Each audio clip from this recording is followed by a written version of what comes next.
Good. So our objectives are to review, and Susan did some of this, review the current Medicaid changes for autism services. Because as Susan stated, Project Hope has grown tremendously, as has the need for children with autism and adults with autism across the state, but serving 200 children means that the rest of you within the Department of Education are serving the remaining 6,000. So there's a lot to be done to meet that growth. We also want to identify mission statements. So if you've already read ahead in your notes, you can start thinking about your own mission statement. You may be asked to share that, whether you want to or not. So we also are going to identify some of the underlying values. These things are really important, those two steps alone, because they really help to establish direction for how we want to interact and treat children and adolescents with autism. And it also allows us to establish the culture within our schools and organizations. And then we're going to review some data that's out there that kind of represents some of the challenges that we have in education and in applied behavior analysis service provision as well for dealing with problem behaviors. And then we have a couple of case studies that we'll go through together and just look individually at some challenges that have happened, maybe what some of your reactions would have been in those situations, and how we, as Project Hope, address some of those challenging needs. So, does anybody else want to stand up for a minute before we get started? No? Okay. Good. I click it over here, I see it over here. It's fascinating. Okay, so for the PDD waiver, it was started in 2007 to provide services for children with autism for applied behavior analysis. Prior to that, families were paid privately if they were in an ABA program, and this allowed for families to no longer take on that financial burden and stress to add to the stress that they already had. And as Susan said, in 2014, they started looking at some changes to that, they being the Department of Health and Human Services. And in July 1st, or on July 1st of 2017, the Department of Health and Human Services started the state plan, which also included autism services. So the changes between the PDD waiver system that was around for 10 years and the current system is that it includes ABA services in addition to counseling services and other medically necessary treatment for kids with autism through the ages of 21, and it also can be provided in all locations. So raise your hand if you work in a school setting. That is a lot of people. Great. Yeah. Raise your hand if you provide ABA services in that school setting. That's a lot less hands, but thank you. Good, good. It's great to know, because now, in opposition to the PDD waiver, which said that services could not take place in a school environment, now that law is knocked down. So services can take place in a school environment to meet the medical needs of kids with autism. Additional points that are laid out for autism services through DHHS is that services must be provided by registered behavior technicians. So raise your hand if you are an RBT or if you have an RBT within your district. Okay, good, good. So a couple more hands there. Great. It also indicates that the services that are provided by the RBT to the child with autism have to be supervised by a BCBA or a BCABA, which is a board certified behavior analyst or board certified assistant behavior analyst.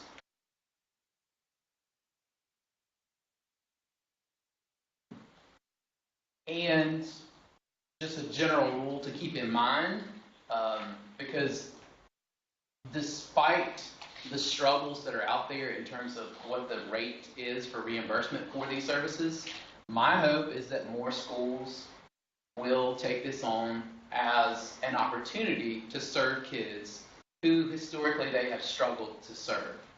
So that means you're going to have to become well versed in what an RBT is and what their supervision needs to look like. And so I'm offering to help anyone who has that possible connection or interest within their school district so that we can broaden the span of services for kids with autism in school districts. Many of you may or may not know this, but if you're an RBT, a registered behavioral technician, and you work with a child for 40 hours a week, then 5% of your hours need to be supervised by BCBA. So that means if you are going to take on registered behavioral technicians within your school system, getting the support of a BCBA is also going to be part of that process. Which sounds scary, I know, because we are intimidating. We make you stand up when you don't want to. It's offensive. I apologize.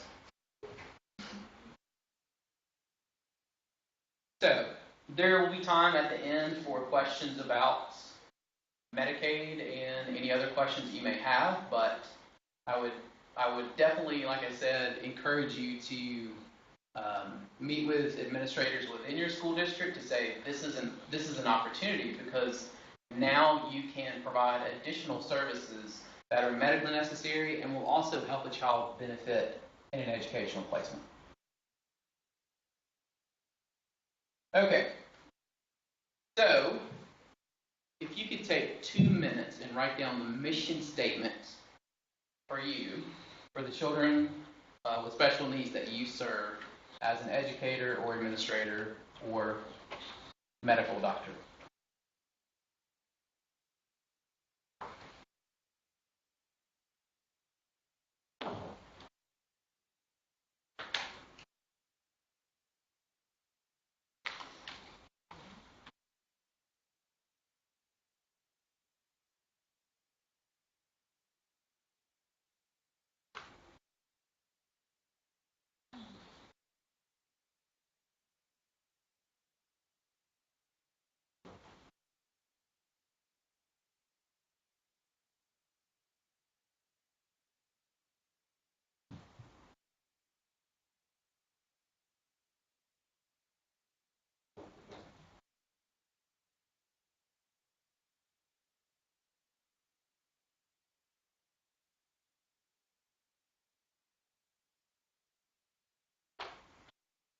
If you're just doodling, you're very convincing. I really appreciate your efforts. So, what's in a mission statement can be a lot. See if you can identify this one. Welcome to King Burger, where we can do it your way. Did everybody complete that mission statement? But don't get crazy. Thank you, Bon Quick Quick. Yes, that's exactly right. So, would anyone like to share their mission statement? It's got to be better than Bon Quick Quick. We're not finished. You're not finished yet? Okay. Well, I'll give you 1 more minute then.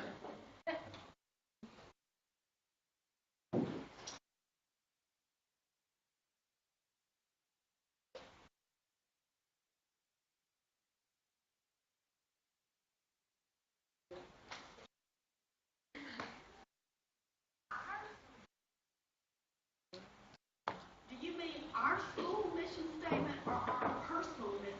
You can do either one.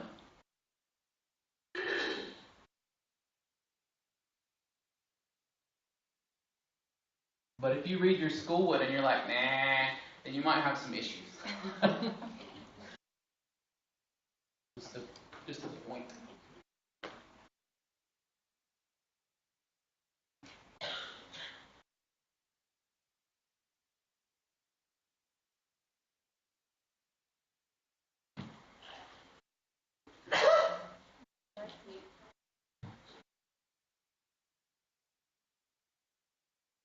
Okay, while people are finishing up, would somebody like to share their mission statement?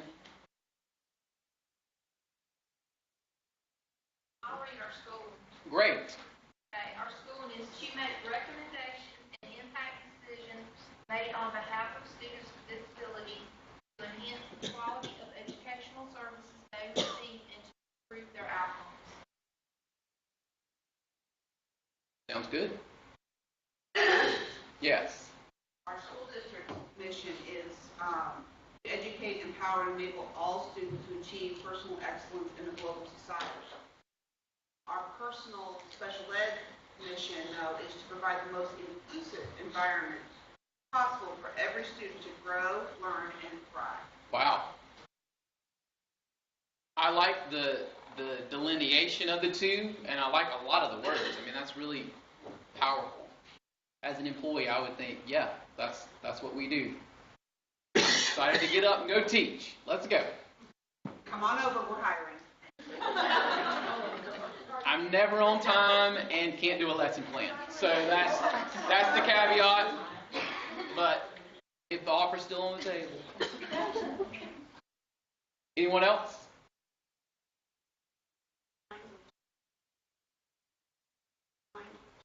Okay.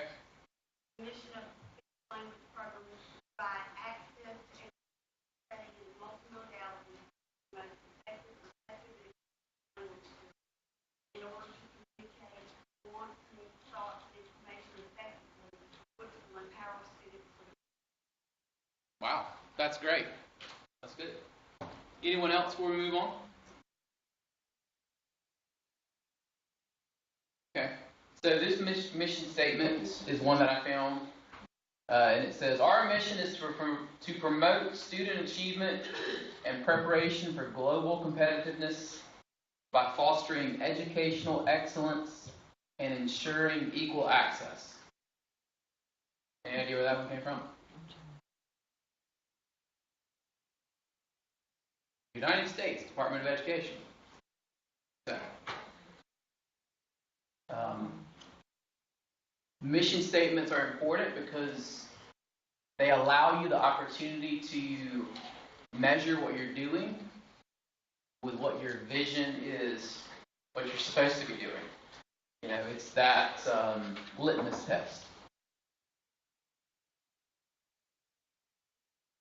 Okay, so let's review some of the things that you guys know a lot about and can tell me a lot about. So, IDEA, what does that stand for? Okay, good. What is FAPE? I thought it was something with learning to play the piano, but I think you're right. Free and appropriate public education. What about LRE? Okay. What about an FBA? Okay. And VSP? Behavior support plan, behavior intervention plan. Yeah, whatever you want to call it. Good. Okay. So these are the values under which the mission statements come from. It's from these values, that's where you come up with a mission statement that then directs how you're going to interact with the children within your school district. Okay? That one's sideways. Because sometimes you have missions and you have values and then you have challenges that come up and you just think, like, how did we get turned upside down so quickly? Like, we know what we're doing. We know we have the right intention. But for some reason, we are looking at this from the wrong angle. So, has there been a time when challenging problem behaviors have created some sort of conflict within your values and mission statement? Yes? Would anyone like to share an example while maintaining HIPAA compliance? Just as a caveat. Yes. I think the time I got hit by Yeah, it makes it blurry, that's for sure. And I'm not a medical doctor, but that's been my experience. Okay, and what about that was challenging? I mean, aside from the pain, it was I was so heartbroken for what created the situation where this child felt like he needed to be under a desk. And he felt so, I guess, defensive. Right. Yeah. So it was less about the pain and more about the situation that led to a situation where you felt like the best thing for me to do is to remove this child so that then we can keep educating him or her, and his best response was to headbutt you. Yeah. Anyone else? As an administrator, staying compliant, but also wanting to make sure that your staff is safe, and not getting frustrated with the limited, resources that you have, and still try to do what's best for the child as well. Yeah. Actually, it was earlier this week, on Monday, we had an incident on one of our buses where a child who is on the autism spectrum and really enjoys seeing every landmark from one location to the next missed a landmark and then just asked politely, let's turn it around. Bus driver, can we do that? And we couldn't do that. And so the bus continued, and he became extremely agitated. And despite our efforts to train all of our staff in safety care procedures or crisis management procedure, your hands are tied. Yeah. So in keeping all the other students safe and in keeping the child safe, the employee was the one who got the raw end of that stick. So that is a challenge, tremendous challenge. Anyone else?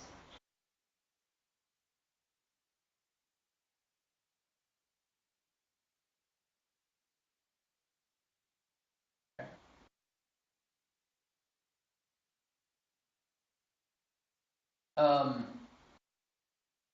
I think along the lines of those challenges, one of the biggest challenges is how do you discipline a child who has special needs? When do you discipline a child who has special needs?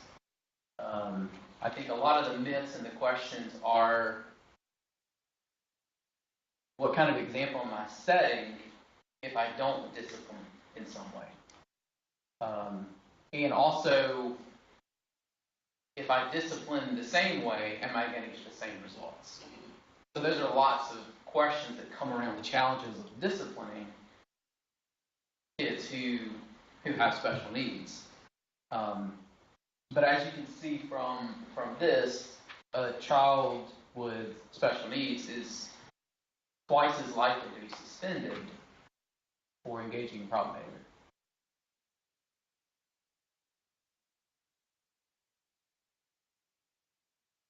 Another challenge is that of restraint.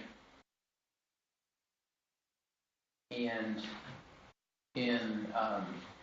on this bar graph, you can see that it's 70% of the restraint that is used is for children who have special needs. Either an IEP or a 504 plan, even though that's only 12% of the population that was taken. So that's a sobering couple statistics. So, the power of the civil rights data collection, which is that group of data that was just presented, is not only in the number themselves, but in the impact it can have when married with the courage and the will to change. The undeniable truth is that every day, educational experiences for many students violate principles of equity at the heart of America, of the American promise. It's our duty to change that. That's a hard duty.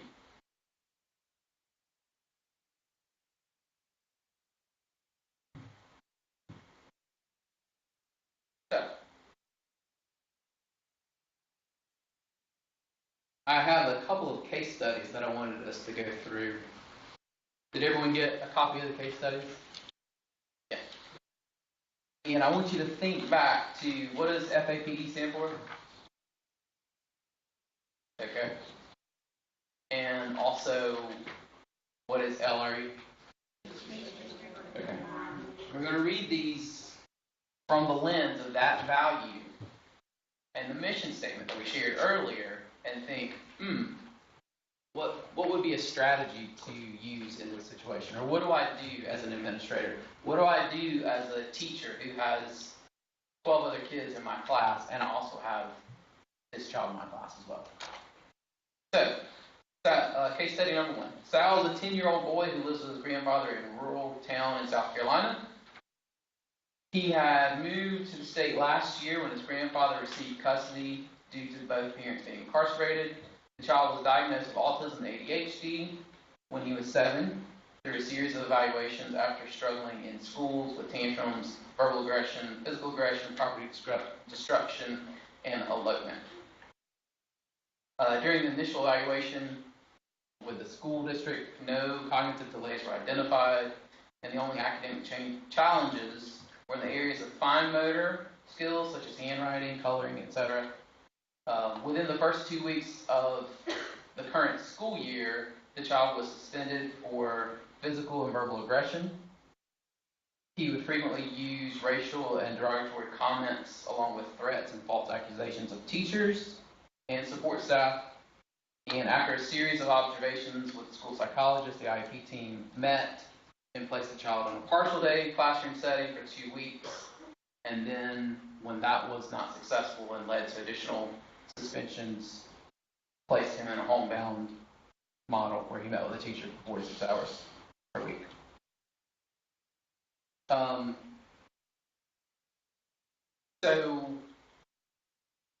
I don't know if you guys feel like this is a common example, or if this is, okay.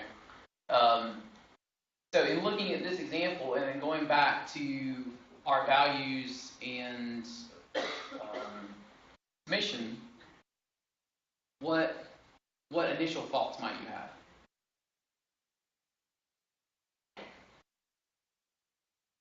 Like, this is pretty much my whole class. I have all of these students right here.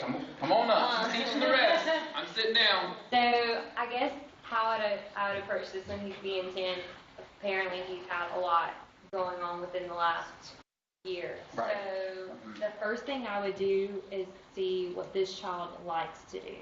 If he doesn't like writing or cutting or coloring, I would use like an adaptive book where it's like Velcro and matching stuff, or if he likes Legos or puzzles, and pretty much gear my focus towards what he likes to get him like going back to school and Right. like being in the classroom, and then slowly incorporate things that I want him to do in there instead of him just coming to my room and expecting him to do all this stuff. Right.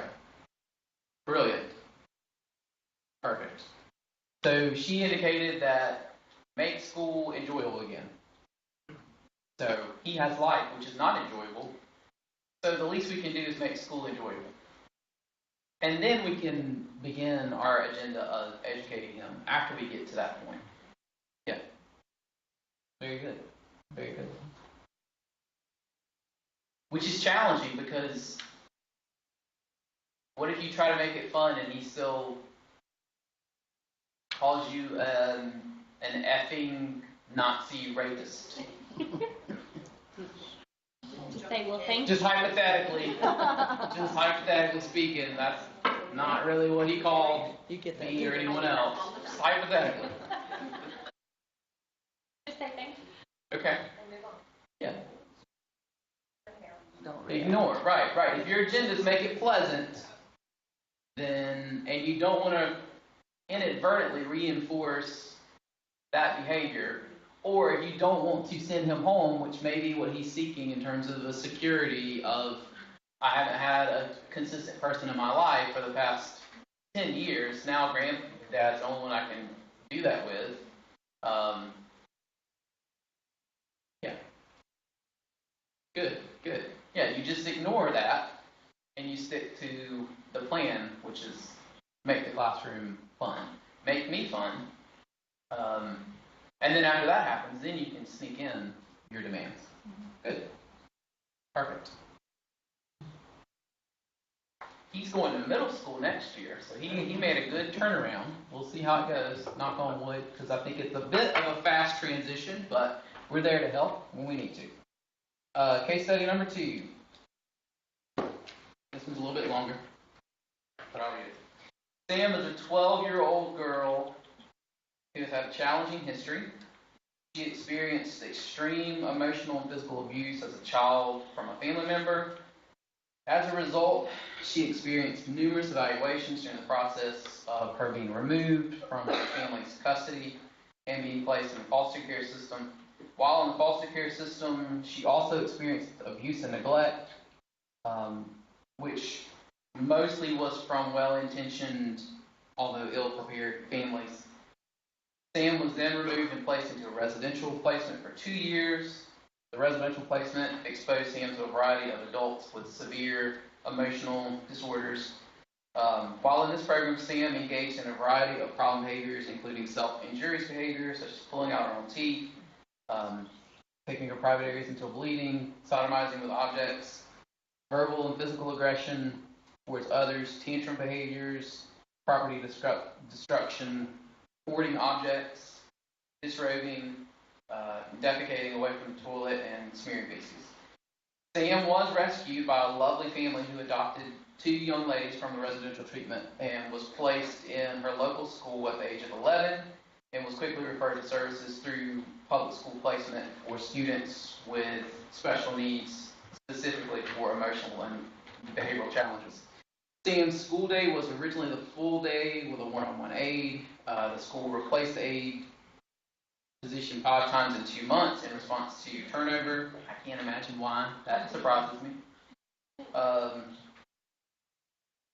And in essence, then reduced her time to 2 hours a day. A behavior plan was implemented to increase socially appropriate behaviors, which resulted in outings with the aide. Sam had less problem behaviors at home, although very few academic demands were placed on her. After 3 months of her behavior intervention plan, Sam's behaviors remained at the same rate and level of intensity, and all academic demands resulted in problem behaviors. In addition to one-on-one and classroom placement services, Sam also was receiving counseling, play therapy twice per week, as well as speech and occupational therapy services. So, once again, this is a school district who was doing everything right.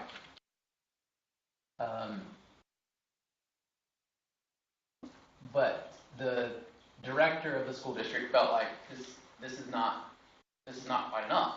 Like 2 hours a day is not an education. This is not equity of education. So we started with Sam and did exactly what you suggested, which is let's try to make this fun. Because my first coloring sheet with her was less than fun. So, not gonna do your effing coloring sheet. Okay. So she let me have it.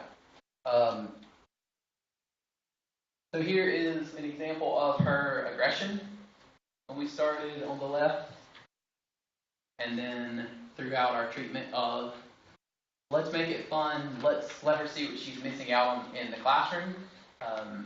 Because when you engage in disrobing, when you engage in making yourself bleed, when you curse so loudly that no one in the classroom can benefit, then you have challenges for every other child. So you have to look at the individual who's being served, and then you have to look at the entire group as well and think, wow, we really want you to be in a place where you can learn with your peers, but right now the least restrictive environment for everybody is for you to have a one-on-one until you demonstrate a better level of these problem behaviors.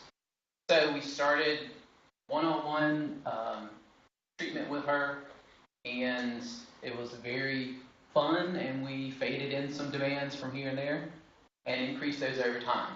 We also used a system of FaceTiming her in with her peers so she could see, look, you're not just missing this math instruction, but you're also missing some fun stuff too. And she grew to want that more than her one-on-one attention. Also, with that level of history, there's so many different functions and causes to the behavior that you're just peeling layers of an onion. So it's not going to be an immediate fix. You just have to weather the storms, not take anything personally because it's not towards you. And this is a graph with her foul language, which also decreased significantly.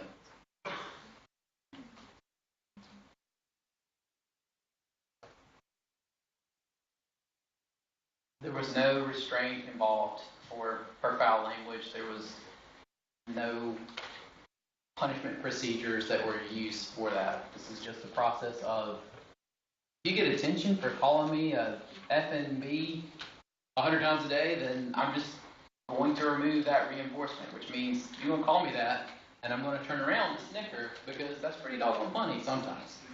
But I'm not going to let you see any of that. Okay. Case study 3. Andrew is currently a rising 10th grader in a mainstream setting. He was diagnosed with autism, ADHD, and anxiety disorder when he was 5. He lives with his parents and 2 younger siblings. As an elementary student, he received a wide range of services, including speech, OT, and some resource services, although the majority of his educational needs were met in the mainstream classroom. Andrew also received after-school ABA services for 15 hours a week since he was a first grader. Andrew engaged in infrequent, non-compliance type of behaviors and infrequent elopement behaviors. In terms of social and emotional development, Andrew would observe peers as an elementary student and would also select friends to spend time with. Andrew would perseverate on preferred topics such as Sonic and would not engage in other conversations. So I'll pause there for a minute and emphasize the social and emotional piece, because Andrew was doing fine academically, and he was doing fine in terms of problem behaviors. But the gap started in elementary school for his social and emotional needs. As a rising middle school student, the IEP team selected a one-on-one aide for the first 4 weeks of the school to assist with any elopement behavior between classes and during free time and lunch. The one-on-one aide was faded after 4 weeks as no elopement behavior had occurred. So really this was just put into place. He didn't have a lot of elopement behavior, but the middle school was right adjacent to a very busy street, and the parents thought, you know, this is the time where you're relinquishing some freedom to the kids, and if he picks up on that, he could be gone, and then the consequences are much more severe than his elementary school. Andrew's academic challenges continued in middle school as subject matter became more abstract. He continued with ABA services after school and with resource services, which both focused on studying strategies and abstract learning and problem solving. Andrew continued to have a strong interest in Sonic. Know many middle schoolers who are still interested in Sonic? Not many. But also started playing basketball during free time, which eventually led to a position as a manager on the basketball team. He was placed in a mainstream classroom based on his academic level, which he frequently referred to the kids in that classroom as bad kids. Andrew still sought to be within the group of peers from his elementary school, but these kids were placed in different academic classes. Andrew would frequently be called names by his peers, such as Buck Teeth, Little Man, Sonic, Shorty, Little, B, etc. As a result, Andrew would retaliate using racial slurs towards peers that were calling him names, and the racial slurs would result in being sent to the office, but Andrew was never suspended for his behaviors, which was a tough choice for the principal to make at that school, most definitely. That is something that is typically a no-tolerance policy. But in this situation, the principal clearly saw that this is not a child who is intending to use a racial slur against someone, but someone who has a disability who doesn't know the consequences of his actions, and he doesn't have any other socially appropriate response for kids who are teasing him or picking on him. Last year, Andrew was placed in a mainstream ninth grade setting that included a mixture of mainstream and blended classes. In the blended academic classes, 2 teachers were present, and the self-contained class was integrated with the mainstream class, where one teacher would instruct the kids and the other teacher would provide the supports. Andrew was exposed to name-calling again and several instances of cyberbullying, because now they have devices, so they don't just have to say it to your face. They can text it to the whole group of the world, right? So, yeah. After I figured out what Snapchat was, I was like, why would anyone ever create this? This is an invitation for evil. So, off the soapbox now, and you can Snapchat that if you want to. He was suspended for inappropriate language and fighting for 12 days. Andrew was provided an FBA and a VIP and was given a one-on-one aid throughout the day. With the aid in place, Andrew was suspended for 5 more days, and he is scheduled to begin this year in, like I said, 10th grade class with a full-time aid in place. So, long one there, you got the whole elementary background. Thoughts about case study 3?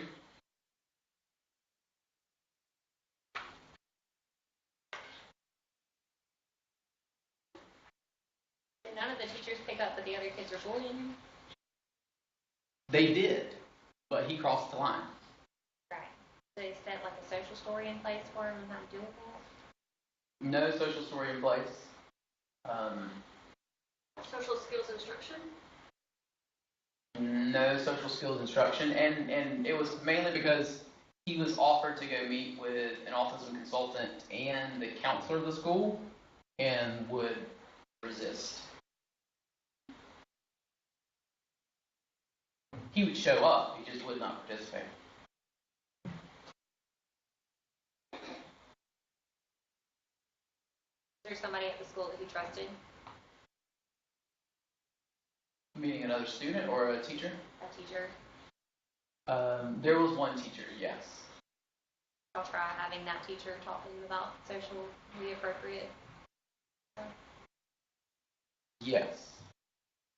But I think the minute that Andrew would talk about problems he was experiencing, it was very easy for him to shift into police mentality.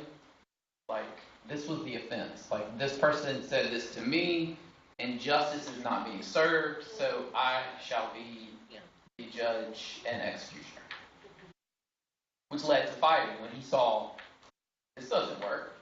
You know, this is not working in my favor, so I will do something to get back at them. He's a tiny kid, though, so that's a ticking time bomb if you pick a fight with the wrong person. It's also a ticking time bomb when you have a child who feels like they are the ones who can administer justice, and they don't see the justice that's being provided. But to his benefit, or really to his defense, he doesn't hide anything well, and all the other kids do. So I pointed that out in IEP meeting. I'm like, so you asked 2 kids to come in, and they corroborated with each other that that hadn't been said to the kid. And I was like, have you ever had a 9th grader lie to you, like 2 of them at the same time? So they said, yeah, that could be happening. But it was during the FBA that really the school psychologist who was assigned was like, she noticed the nudging of one student to another student, and then said, hey, watch this. And then that's when it started. Very subtle. Very subtle. Once you get under a child on the spectrum's skin and can figure out how to push those buttons, it's easy to go right back to it and do even less to get under their skin. But that's a challenge, because is it least restrictive to have a child who has a full-time aide with them in this situation? No. The school's doing the best that they can to make sure he doesn't get beat to a pulp, or make sure he doesn't do anything to the other students. But the missing component is elementary school should have been the planting of social and emotional goals. So, hindsight's really easy, though, All right, so case study 4. Sally Ann is a 12-year-old girl who lives with her mother and father. Sally Ann was diagnosed with autism when she was 7. Her language and cognitive level was around that of her peers at the time of her diagnosis. Her problem behaviors at the time included verbal and physical aggression, property destruction, and verbal stereotypy, which is repetitive echolalia, repeating movies and phrases.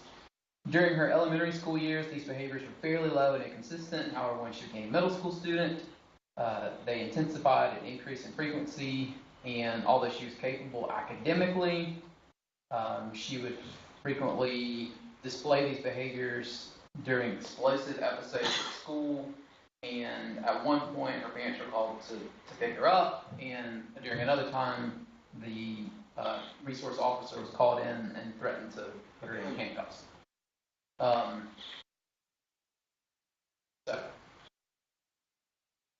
the parents then pulled her out and began homeschooling her, and the school said, no, that's not your job, Mom and Dad.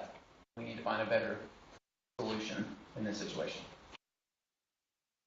So she started with us, and this is an example of her aggression.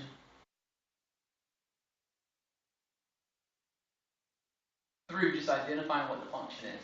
Okay, you don't want to do this work or this activity, and you like lots of attention. So those are the 2 functions that we have to create a behavior plan for. And then weather the storm.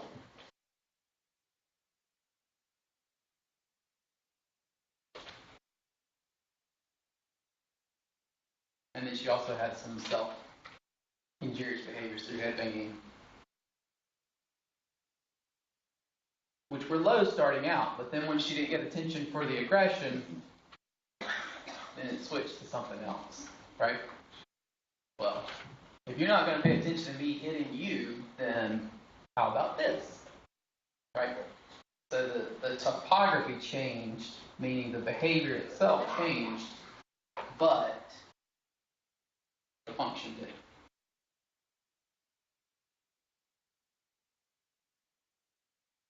Are these problem behaviors that have been common for you guys? Yeah. Yeah. I mean, that's the thing. We are in creating classrooms and in creating one-on-one services.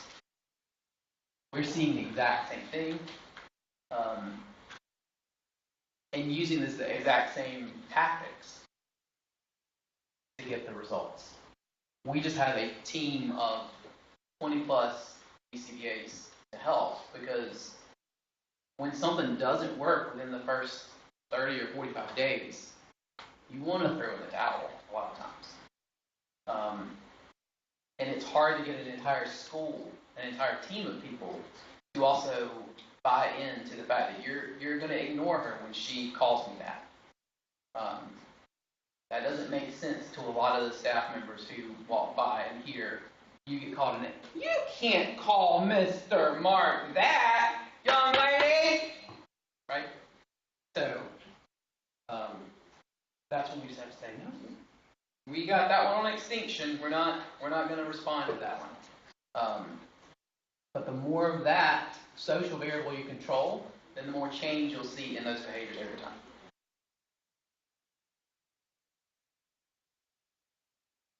And then here's her property destruction, also relatively low. A good way to not have property destruction is to not have property. Easy antecedent modification. You know, if you keep complaining about the number of times that they throw your keys off the desk, you don't put the keys in your pocket or in your briefcase, don't complain too many times. It's an easy one. Okay, so what are the keys to success for problem behavior? Establish a culture based on the values and the mission. Like I said, this goes into everyone buying into the behavior plans that are being created. This also goes with your tiered approaches for everyone else's behavior, right? We're talking about the most extreme situations where schools are like, we can't have this child here for more than 2 hours a day. And if a school is saying that, then that is not someone who's going to respond to your general system-wide behavioral approach for the majority of students. But the whole school has to be really in tune with that as an approach. Create a system focusing on positive behaviors. Training teachers and students. Your biggest asset a lot of times are the kids who you're talking earlier about as their teacher that, you know, the child responds best to. Really, he responds best to the captain of the basketball team that he's still the manager for. So my suggestion is, how can we allow that child to come into our IEP meetings? That's a challenge. I mean, it's, you know, a lot of the suggestions and strategies that match with what's going to be best for this child are not a possibility, because you have to protect other kids. You have to protect HIPAA, FERPA. So there are lots of feedback that if you do work with counselors or any outside agency behavior analyst, you need to give them that feedback. Be like, hey, that was a great suggestion. Do that, never. Because the things that make the most sense to us in terms of reinforcement for a child may not be an option. So, ask for help from professionals that can offer social, emotional, and behavioral supports. Like I said, that group, if any of us feel like we can take a child who's been in a residential setting who has had that degree of trauma and conquer his or her battles, we're fighting a losing battle. You know, it is a team effort. Be patient. All of our success stories have taken time and are still a work in progress. I know I am. Any questions?